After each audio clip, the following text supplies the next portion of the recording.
జగన్మోహన్ రెడ్డి గారి అభిప్రాయం ఏమిటంటే మేనిఫెస్టో అనేది భగవద్గీత బైబిలు. ఈ భగవద్గీత బైబిల్ని ఇదిగో ఈ కార్యక్రమాలు మాత్రమే చేస్తాను నేను, ఈ కార్యక్రమాలని మీరు చేస్తారా చస్తారా అని ఆయన చెప్పినప్పుడు 2 పద్ధతులు.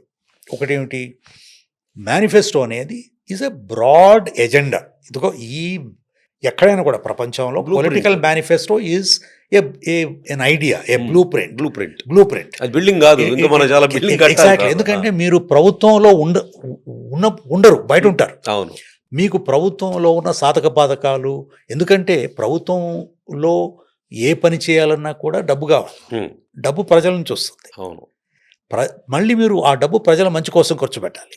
కాబట్టి మీరు ట్రస్టీ మాత్రమే, గవర్నమెంట్ ఫైనాన్సెస్కి మీరు ట్రస్టీ మాత్రమే.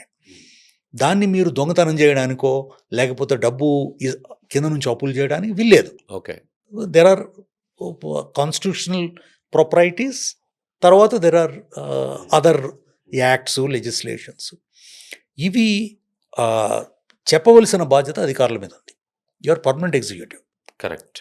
కాబట్టి and you are competent. You have to know your profession. Political లీడర్లకు ఏం తెలుస్తుంది, ఎక్కువ ఏం తెలియదు కదా. కరెక్ట్. వీళ్ళు యాక్చువల్గా మెంటర్స్, గైడ్స్ లాగా ఉండాలి.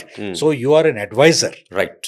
మీరు ప్రోస్ అండ్ కాన్స్ ఏమిటి, మంచి చెడు ఏమిటి, ఇది చట్టం ఏమిటి, చట్టం పక్కన పెట్టినా కూడా ఇది రాజ్యాంగబద్ధమా, ఇది ఒకటి ముందు రాజ్యాంగబద్ధం, 2 ఇది చట్టబద్ధం, 3 విధాన విషయాలు ఏమిటి, ప్రజలకి మంచి జరుగుతుందా చెడు జరుగుతుందా, ఏ విధంగా చేస్తే బాగుంటుంది, ఇది చెప్పవలసిన బాధ్యత అధికారుల మీద ఉంది.